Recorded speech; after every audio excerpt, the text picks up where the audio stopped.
On September 22, 1980, Iraqi tanks and aircraft crossed into Iran. Saddam Hussein believed the moment was perfect. Iran was reeling from revolution, its military purged and politics fractured. Saddam thought a quick strike would topple the new regime and secure borderlands and oil fields. He expected victory in weeks. Instead, what followed was 8 years of trench warfare, chemical attacks, and a tanker war that threatened global oil supplies. To understand why two neighbors went to war, we need to rewind to 1979.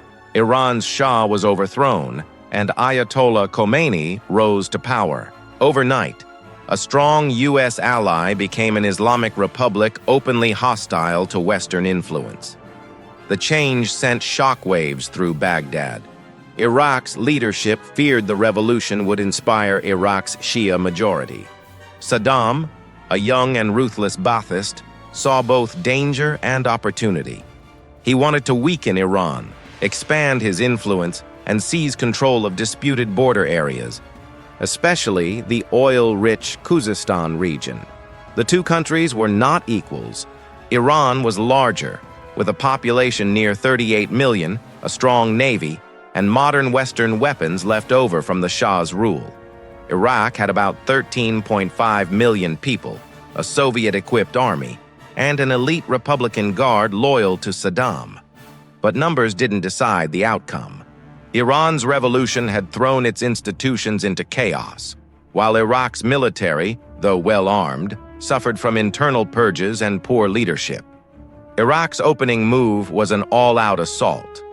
Airstrikes hit Iranian airfields, and ground forces advanced across the border. Iraq captured Khorramshahr after weeks of brutal fighting. Saddam had expected local Arabs in Khuzestan to rise up against Tehran, but the uprising never came. Instead, Iranians rallied around the flag. The invasion united groups that had been divided by the revolution. Iran rebuilt its army and mobilized new forces, including the Revolutionary Guard and the Basij, a volunteer militia. By 1982, Iran had turned the tide. Human wave attacks and coordinated offensives drove Iraqi troops back to the border. Iran recaptured Khorramshahr in May, and Saddam's early confidence was gone. Tehran's leaders now faced a choice: stop at the border or push into Iraq. Some believed invading Iraq would topple Saddam. Others warned it would be too costly. Iran chose to advance, and the war became a long, bloody stalemate. The fighting soon resembled World War I. Trench lines, minefields, and artillery duels dominated the front. Both sides launched massive offensives that gained little ground. Iran's Basij volunteers, many poorly trained and barely armed, suffered devastating losses. Boys as young as 12 went to the front lines, driven by faith, patriotism, or pressure. The death toll climbed into the hundreds of thousands. Meanwhile, the war spread beyond the battlefield. Iraq declared the Persian Gulf a war zone and attacked oil tankers bound for Iran. Iran retaliated, and both sides began targeting ships from neutral countries. This tanker war pulled in the world's major powers.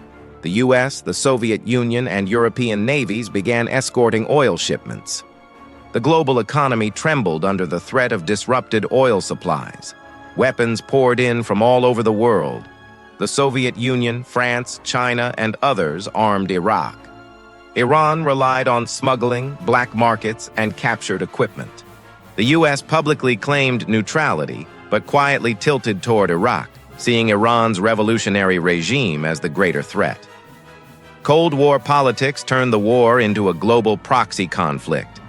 One of the darkest chapters was Iraq's use of chemical weapons. Mustard gas and nerve agents were used against Iranian troops and Kurdish civilians. In 1988, the town of Halabja was attacked, killing thousands of civilians. Despite evidence of war crimes, global reaction was muted. Political interests outweighed moral outrage. As years passed, cities became targets. Iraq bombed Tehran and other Iranian cities with Scud missiles. Iran struck back.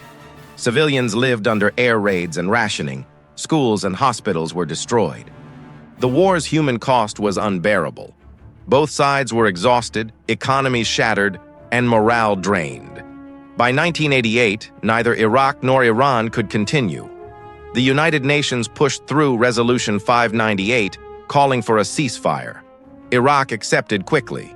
Iran resisted, demanding that Iraq be declared the aggressor. Eventually, Khomeini accepted peace, comparing it to drinking a cup of poison. On August 20th, 1988, the war officially ended. The cost was staggering. Around 1 million people were killed or wounded. Cities and industries were ruined. Millions of civilians were displaced. Iran emerged battered but united. Its revolution strengthened. Iraq survived, but deeply weakened and heavily indebted, setting the stage for its 1990 invasion of Kuwait. The Iran-Iraq War reshaped the Middle East. It deepened mistrust, militarized the Persian Gulf, and brought foreign powers permanently into the region. Saddam's gamble for quick victory led to disaster, while Iran's endurance came at a terrible human price. The war left scars that still define the region's politics today.